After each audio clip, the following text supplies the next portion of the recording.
Hi friends, welcome back to our channel. ఈరోజు వీడియోలో 10 మందికి ఈజీగా ఇంట్లోనే టేస్టీగా పులిహోరను ఎలా ప్రిపేర్ చేసుకోవాలో చూద్దాం. దానికోసం చింతపండుని 1 అవర్ ముందు నానబెట్టుకోవాలి. నానబెట్టుకున్న చింతపండుని ఉడికించుకోవాలి.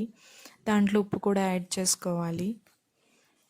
ఇప్పుడు ఆవాలు, మెంతులు, మిరియాలు, ధనియాలు దోరగా వేయించుకోవాలి ఒకదాని తర్వాత ఒకటి.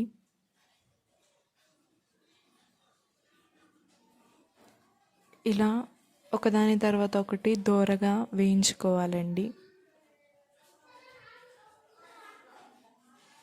జీలకర్ర కూడా యాడ్ చేసుకున్నాను. ఇప్పుడు వేయించుకున్న వాటిని ప్లేట్లో ఒక పక్కకి తీసుకోవాలి. తీసుకున్న వాటిని ఫైన్ పౌడర్లా గ్రైండ్ చేసుకోవాలి. ఆ పౌడర్ని పక్కకి తీసుకొని ముందుగా ఉడికించుకున్న చింతపండును కూడా గ్రైండ్ చేసుకోవాలి.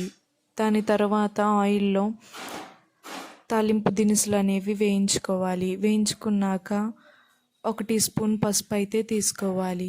ఆ తర్వాత 1/2 టీ స్పూన్ ఇంగువనైతే యాడ్ చేసుకోవాలి. నేను జీడి ఇంగువ తీసుకున్నానండి. దాని తరువాత ఇప్పుడు ఫ్రై చేసుకున్నవన్నీ మనం ముందుగా పేస్ట్ చేసుకున్న చింతపండులోకి అయితే యాడ్ చేసుకోవాలి. ఇప్పుడు పచ్చిమిర్చికి నేను చీలికలు పెట్టుకున్నాను. వెండిమిర్చిని కూడా వేయించుకుంటున్నాను. ఇప్పుడు మనం ముందుగా ప్రిపేర్ చేసుకున్న పౌడర్ని 2 స్పూన్స్ అయితే యాడ్ చేసుకుంటున్నాను. జీలకర్రని కూడా తీసుకున్నానండి. ఇప్పుడు వేయించుకున్న వెండిమిర్చిని, పచ్చిమిర్చిని కూడా యాడ్ చేసుకుంటున్నాను. ఇలా కావాలంటే డైరెక్ట్గా పులిహోరని కలుపుకోవచ్చు. లేదు అంటే 2-3 మంత్స్ వరకు స్టోర్ అయితే ఉంటుందండి ఈ పేస్ట్ అనేది. ఎప్పుడు కావాలంటే అప్పుడు పులిహోరని అయితే రెడీ చేసుకోవచ్చు. ఇప్పుడు మనం ఎంత అయితే పులిహోర కావాలనుకుంటున్నామో దానికి తగ్గట్టు రైస్ని తీసుకొని ఆ రైస్లోకి ఆయిల్ అనేది వేసుకొని ఆయిల్ బాగా కలిసేలా మొత్తం కలుపుకోవాలి. తర్వాత మనం ముందుగా ప్రిపేర్ చేసుకున్న పౌడర్ని అయితే యాడ్ చేసుకోవాలి. పౌడర్ కూడా బాగా కలిసేలా కలుపుకున్న తర్వాత మనం ఆ పులిహోర పేస్ట్ అనేది యాడ్ చేసుకోవాలి. యాడ్ చేసుకున్నాక బాగా కలుపుకోవాలి. ఇప్పుడు ముందుగా వేయించుకున్న కరివేపాకుని అలాగే వేరుశనగ గుళ్ళను అయితే యాడ్ చేసుకోవాలి. ఉప్పు సరిపోకపోతే చూసి యాడ్ చేసుకోండి.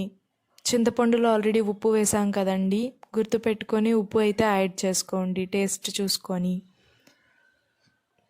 ఇలా బాగా కలుపుకున్న తరువాత మన పులిహోర అనేది రెడీ అయిపోతుంది.